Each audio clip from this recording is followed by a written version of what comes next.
Assalamualaikum, senang sekali berjumpa lagi. Langsung simak video pembelajaran berikut ya.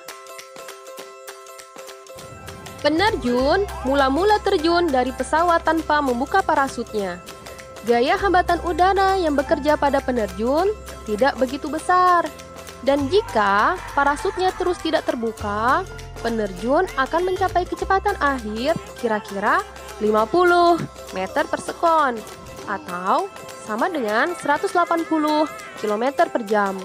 Kecepatan 180 km per jam kira-kira sama dengan kecepatan mobil balap yang melaju sangat cepat, sehingga akibatnya penerjun akan tewas ketika sampai di tanah.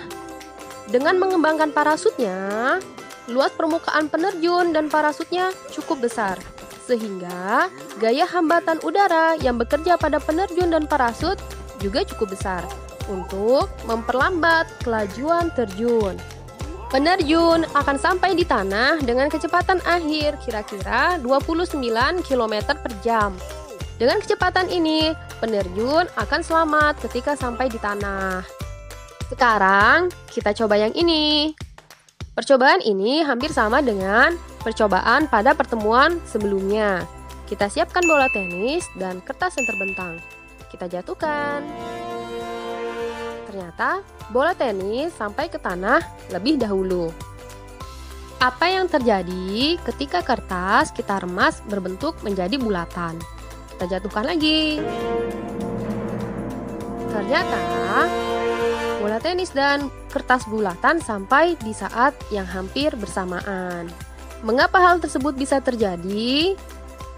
Udara menghasilkan hambatan atau gesekan udara terhadap benda yang jatuh.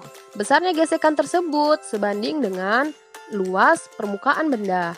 Makin besar luas permukaan, makin besar gaya gesekan udaranya. Tetapi, jika hambatan udara dapat diabaikan, maka setiap benda yang jatuh akan mendapatkan percepatan tetap yang sama tanpa bergantung pada bentuk dan massa benda. Yuk, kita lanjut belajar. Jangan lupa berdoa ya.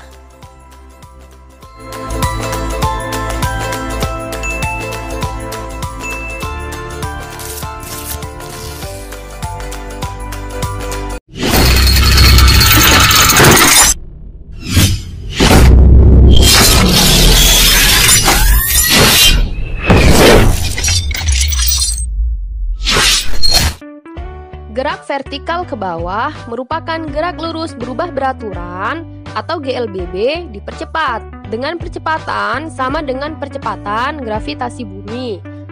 A sama dengan G. Dengan demikian berlaku persamaan sebagai berikut. Rumus yang digunakan dalam gerak vertikal ke bawah sama dengan rumus GLBB. Hanya ada sedikit penyesuaian pada simbol yang digunakan. Dalam hal ini, percepatan yang digunakan adalah percepatan gravitasi bumi, sehingga menggunakan simbol G.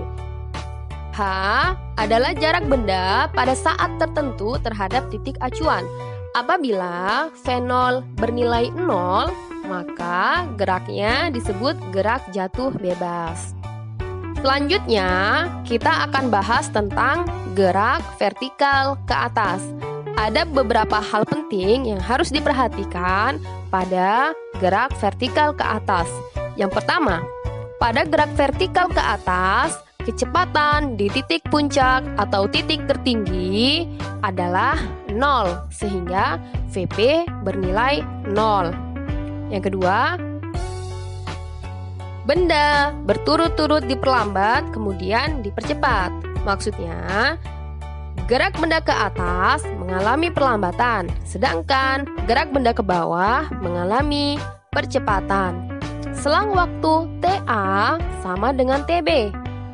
VA sama dengan VB, hanya arahnya yang berlawanan. V adalah kecepatan. Sehingga berlaku persamaan matematis sebagai berikut. Contoh soal. Sebuah bola dilempar vertikal ke atas dengan kecepatan awal 20 meter per sekon. Jika G sama dengan 10 meter per sekon kuadrat, tentukan waktu untuk mencapai titik tertinggi. Langkah pertama, kita tulis dulu besaran yang diketahui dan ditanya. Kemudian kita pilih salah satu dari 3 persamaan GLBB dan kemudian kita masukkan ke dalam rumus, maka akan didapatkan hasil T sama dengan 2 sekon. Semangat ya belajarnya, sampai jumpa pada pertemuan selanjutnya. Assalamualaikum.